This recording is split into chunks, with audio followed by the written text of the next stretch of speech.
Guys, hello! Magluluto tayo ngayon. May mantika ng aking kawali. So, ang gagawin ko, i-fry ko muna ito.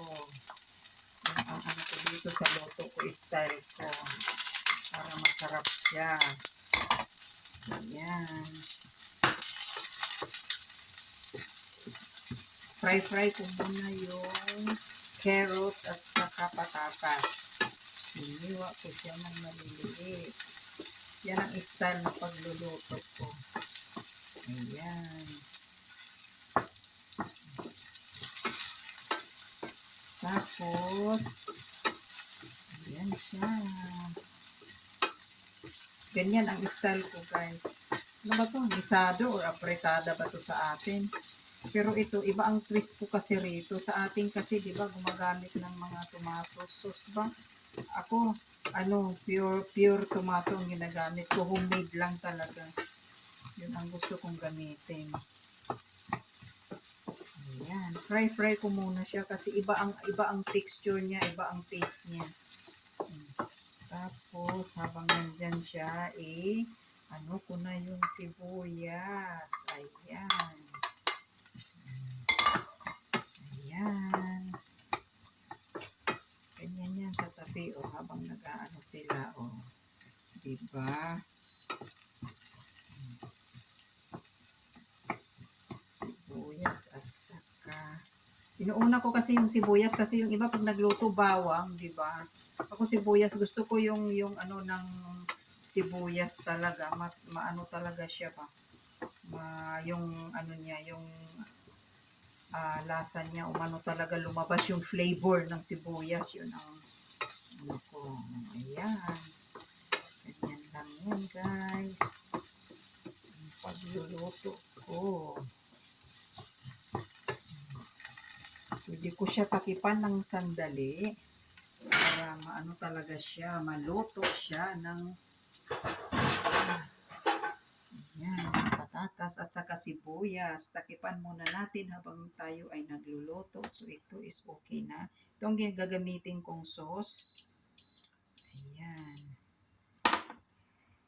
Ayan. Para maano siya, maluto. Kasi gusto ko ang ganitong texture niya, ang taste niya. Ayan siya, guys.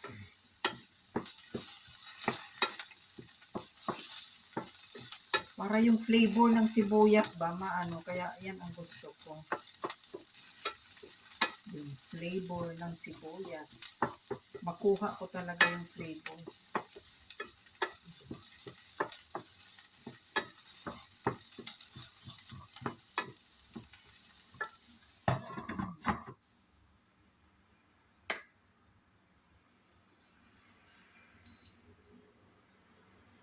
Masarap kasi ang texture pag i-fry mo na yung yung sibuyas at saka yung sibuyas gusto ko lumabas talaga yung flavor niya.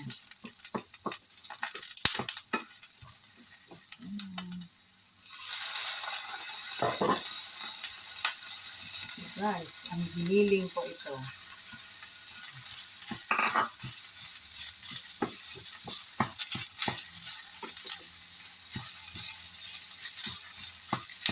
Tapos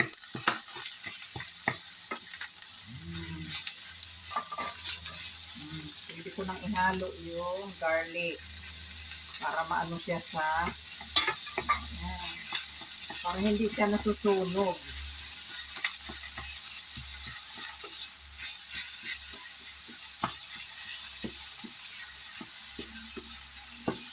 Yan, luto-luto muna tayo. Ayan, ang natin. Ilagay ko yung salt.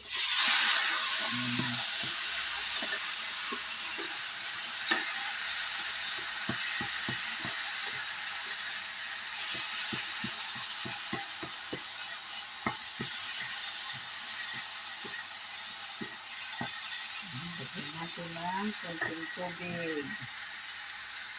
Kulang yung sauce,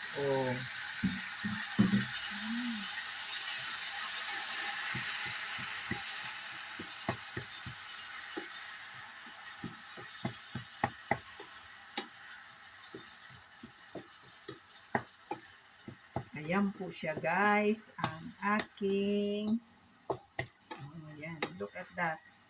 Diba? Oh, sarap. Ayan na. Ayan na siya guys. So, luto na siya. Thank you for watching. Luto na po siya guys. Thank you.